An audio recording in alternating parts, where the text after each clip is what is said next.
Et dans ce grand angle, retour sur les derniers dispositifs pour améliorer la sécurité et la surveillance. Depuis la polémique qu'a provoqué l'affaire Théo, le ministre de l'Intérieur a annoncé que les brigades de police seraient équipées de 2600 caméras piétons. Il s'agit de petites caméras à déclenchement automatique que porteront les policiers dans toutes leurs opérations. Regardez. Contrôle d'identité filmé à Marseille. Plusieurs brigades de la police nationale y sont équipées de caméras piétons qui enregistrent les interventions. Double objectif, fournir une preuve à la justice en cas d'incident et apaiser les tensions lors des contrôles, d'un côté comme de l'autre. Nous, depuis qu'on a les caméras piétons, nous n'avons plus de soucis concernant des pseudo-violences policières. Aucun. Donc depuis 2 ans, on n'a eu aucun retour, aucune plainte qui nous est arrivée. Le système de caméras piétons est toujours à l'état expérimental.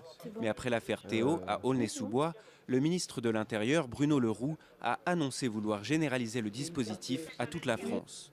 À Marseille, la police municipale devrait elle aussi bientôt être équipée. Dans la grande majorité des cas, ça fait descendre bien évidemment la tension, la pression du travail des policiers. C'est quelque chose que tous nous disent et d'ailleurs ils sont tous très demandeurs de ce type d'équipement. La mesure est plutôt bien reçue par le public, malgré quelques inquiétudes. Je pense que si on est constamment filmé lors des arrestations et tout, comme je l'ai dit, du coup les policiers auront peut-être plus attention à ce qu'ils disent et ce qu'ils font, je pense. Rien ne me garantit que les images ne seront pas trafiquées après, donc je ne suis pas sûre que ça évite énormément de bavures. Les policiers affirment que le logiciel sécurisé interdit de manipuler les images. Les vidéos ne peuvent être exploitées que par la justice en cas d'incident et les personnes contrôlées ont la possibilité de récupérer les images auprès de la CNIL.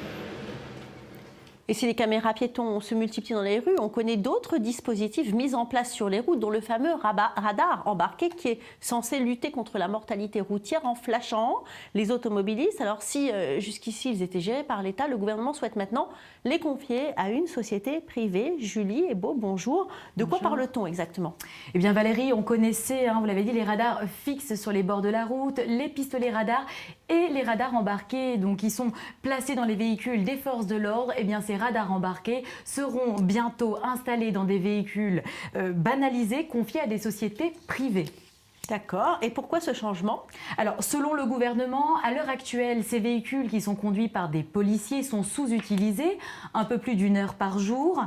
Pour augmenter leur temps d'utilisation, eh bien, le gouvernement a souhaité faire appel à des sociétés privées qui fourniront leurs propres chauffeurs, des chauffeurs qui seront rémunérés au temps de conduite et non au nombre de procès-verbaux. Ces véhicules devront circuler environ 8 heures par jour. L'objectif, eh bien, c'est de libérer du temps de travail pour les forces de l'ordre qui pourraient être redéployés sur d'autres missions. Et cette nouvelle pratique qui ne passe pas du tout, par contre, du côté des associations d'automobilistes, parce qu'eux, ils craignent quoi? Bien une augmentation du nombre de PV, évidemment. Oui, Valérie, c'est précisément ce que craint l'association 40 millions d'automobilistes qui juge cette mesure scandaleuse. Selon l'association, ce dispositif permettrait à l'État d'engranger 2,2 milliards d'euros par an contre environ 900 millions aujourd'hui. D'ailleurs, le président de l'association, Daniel Quérault, s'est exprimé et a estimé que ces voitures radars pourront flasher pas moins de 30 automobilistes par heure en circulant 8 heures par jour et en comptabilisant 440 voitures équipées de ce dispositif. Eh bien, ce seront près de 40 millions de procès-verbaux qui seront dressés et avec un montant moyen de l'amende fixé à presque 57 €, eh bien, l'État engrangera près de 2,2 milliards. Alors, des accusations évidemment qui ont été réfutées par le délégué interministériel de la sécurité routière. On reste dans l'éternel débat. Est-ce que ce dispositif va réellement enrayer le nombre de morts sur les routes ou bien est-ce que ce dispositif est une excellente opération financière pour l'État comme le prétend l'association 40 millions d'automobilistes? Merci Julie. Et puis dans le milieu carcéral, cette fois, surveiller les détenus est souvent une tâche très difficile, surtout quand les établissements sont surpeuplés. En attendant la construction de nouveaux centres pénitentiaires, ceux qui existent déjà expérimentent des dispositifs moins coûteux.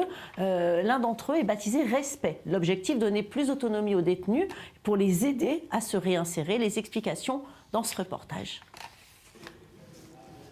Des portes ouvertes, des détenus qui circulent librement. Certains nettoient leurs cellules avec minutie, des scènes peu habituelles en prison. Le centre pénitentiaire de Mont-de-Marsan est un établissement pilote en France. Depuis 2 ans, il teste le module respect. Le détenu volontaire doit suivre un ensemble de règles strictes. En contrepartie, il bénéficie d'une plus grande autonomie. Ici, au moins, j'ai l'impression qu'on est plus humanisé. On n'est pas enfermé quasiment H24 en cellule, ça fait moins chenil. Une meilleure détention, une meilleure liberté. On est autonome au niveau de notre personnalité, comme si on était dans le civil. Les règles sont simples mais draconiennes. Se lever à 7 heures, avoir une bonne hygiène et participer à 25 heures d'activité tout en respectant co-détenus et surveillants. Au moindre écart, comme la possession d'un téléphone portable par exemple, une commission peut décider l'exclusion du programme. Une rigueur qui semble fonctionner. Au sein de la prison, la différence saute aux yeux entre le bâtiment classique et le bâtiment respect. Aucun détritus ne jonche le sol. Plus surprenant même, une odeur de crêpes flotte dans les couloirs. Des détenus cuisinent pour les plus démunis. Ça change la responsabilisation des personnes détenues, en fait.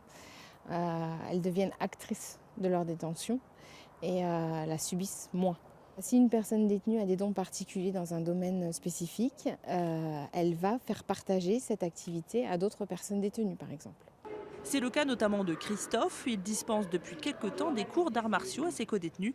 Une initiative saluée par la commission de discipline. On tenait à vous féliciter parce que c'est quand même rare que des détenus s'impliquent autant et puissent nous fournir des activités de leur propre initiative.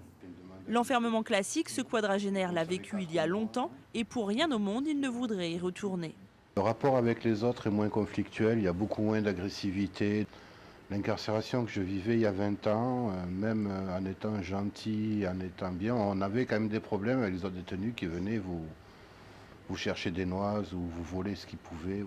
Initié en Espagne dès 2001, le module respect a pour but d'enrayer la violence qui gangrène les prisons. Et depuis 2 ans, de l'avis des surveillants, c'est une réussite. On est passé d'un système classique où il y avait effectivement des violences en détention, qu'elles soient physiques ou verbales, à aujourd'hui pratiquement aucune violence. Les détenus gèrent eux-mêmes leurs conflits en présence du personnel. Des contrôles de cellules ont encore lieu de manière inopinée, mais les surveillants ne viennent plus la boule au ventre au travail. Leur rôle est devenu plus gratifiant. Là, c'est vraiment le côté d'accompagnement du détenu pour la sortie et pour éviter de la récidive. Là, c'est un travail complètement différent où on axe vraiment plus sur le social, sur le contact humain qu'auparavant. Aujourd'hui, 5 centres pénitentiaires en France ont adopté ce module et d'autres devraient rapidement voir le jour. En plus de diminuer la violence, ce dispositif aurait également des effets positifs sur la réinsertion. Même si aucune statistique n'existe en France de mémoire de surveillants, ici, seuls 2 détenus ayant suivi le module respect auraient récidivé depuis 2 ans. Et des programmes comme celui-ci sont dans certaines structures pénitentiaires comme une béquille sur laquelle s'appuyer pour faciliter la cohabitation. Mais d'autres établissements revoient leur organisation pour gérer les détenus. Comme c'est le cas à Carcassonne, le personnel de cette maison d'arrêt a décidé de miser sur l'humain pour lutter contre l'engorgement dans les prisons. Andrea Benissi, expliquez-nous. Alors oui, c'est bien l'objectif, c'est d'aller vers plus de social, vers plus d'humain dans les échanges avec les détenus. C'est ça l'objectif de la maison de Carcassonne aujourd'hui. Comme dans la grande majorité des centres pénitentiaires, elle est surchargée. Il n'y a que 64 cellules pour 124 détenus. Donc il faut pouvoir s'y retrouver dans l'organisation. Savoir comment faire cohabiter les détenus avec un système qui est assez simple. C'est un système de sélection des profils en fonction de leur âge, leur catégorie sociale, pour leur trouver des points communs. Et cet établissement, comme est une petite structure, donc le suivi est plus efficace, il est plus poussé et chacun est pris en charge individuellement. Chaque semaine, l'équipe médicale, les surveillants, mais aussi plusieurs intervenants se réunissent pour parler des difficultés rencontrées, mais aussi d'établir un petit bilan de la semaine pour éviter petit à petit qu'une fois à leur sortie, ils ne récidivent. Et tout ceci en révisant l'organisation. Je vous propose d'écouter le chef d'établissement de Carcassonne nous l'expliquer. Plus les détenus est en dehors de la cellule, plus il est occupé, plus il sera stabilisé, plus il aura des objectifs pour s'en sortir. Vous avez les moyens de le faire ici ? C'est-à-dire que la structure date de 1898, donc les murs, on ne peut pas les pousser, donc on essaye de faire ce qu'on peut avec ce qu'on a, avec les moyens que l'on a. En tout cas, cette surpopulation carcérale, elle est évidente. On sait qu'il y a énormément de gens dans les prisons. Est-ce qu'il y a des initiatives qui sont prises par l'État, Andrea ? Oui, il y a des initiatives qui sont prises justement parce que l'on sait que 70 000, on a à peu près 70 000 détenus en France et à peine 60 000 cellules pour les placer. Alors des mesures ont été prises en février dernier justement par le garde des Sceaux Jean-Jacques Urvoas. Il a notamment annoncé la création de 33 prisons. Ça représente environ 16 000 cellules supplémentaires. Mais dans ces chiffres, peu de petites structures carcérales. On parle plus d'établissements de taille moyenne qui peuvent accueillir environ 450 places. Des grosses structures qui parfois font obstacle au côté relationnel, qui pourraient peut-être aider les détenus à se réinsérer. Les établissements de plus petite taille, eux, qui sont en cours de construction, ce seront seulement pour les personnes qui écopent de courtes peines ou qui sont en fin d'incarcération, de nouvelles constructions qui pourraient potentiellement créer 720 places supplémentaires. Merci beaucoup Andrea, merci Julie. Et puis on va vous parler d'un autre système qui lui sert à empêcher les espionnages illégaux sur les sites sensibles face au survol de drones au-dessus des centrales nucléaires. Par exemple, l'armée de l'air a développé en secret une arme bien particulière, des aigles spécialement dressés pour intercepter les drones en plein vol. Regardez. Voici les nouvelles recrues de l'armée française. Athos, Porthos, Aramis et D'Artagnan. Ces jeunes aigles royaux piaffent d'impatience d'aller s'entraîner. C'est ici, sur la base aérienne de Mont-de-Marsan, que se situe leur terrain de chasse. Leur proie est un peu particulière. Ce sont des drones. On a choisi les aigles royaux pour leur robustesse, pour leur taille. La cible visée, c'est quand même des drones de 0 à 2, 3, voire 4 kg. Donc des drones relativement lourds et dangereux. C'est le seul oiseau à même de pouvoir intervenir sur ce type de proie. Avec plus de 2 mètres d'envergure à l'âge adulte, ces aigles sont capables de repérer une cible jusqu'à 2 km. Comme arme redoutable, des cerfs qui peuvent exercer une pression de 250 kg au centimètre carré. Voilà maintenant près de 8 mois que l'armée de l'air entraîne en secret ces aigles issus d'élevage et les résultats sont pour l'instant très prometteurs. C'est des oiseaux qui ont été dressés dès leur plus jeune âge, dès leur 3e semaine. C'est des oiseaux qui ont été nourris sur des carcasses de drones. Et petit à petit, on a commencé à assimiler le drone au jeu et à la nourriture. Et maintenant, c'est devenu un automatisme. Pour eux, le drone est synonyme de nourriture. En 2015, de nombreux sites sensibles comme les centrales nucléaires françaises ont été survolés illégalement par des drones. Depuis, l'État tente de trouver des parades efficaces pour contrer une menace réelle. Les aigles font partie d'un dispositif plus large mêlant brouillage des fréquences et d'autres technologies classées secret défense.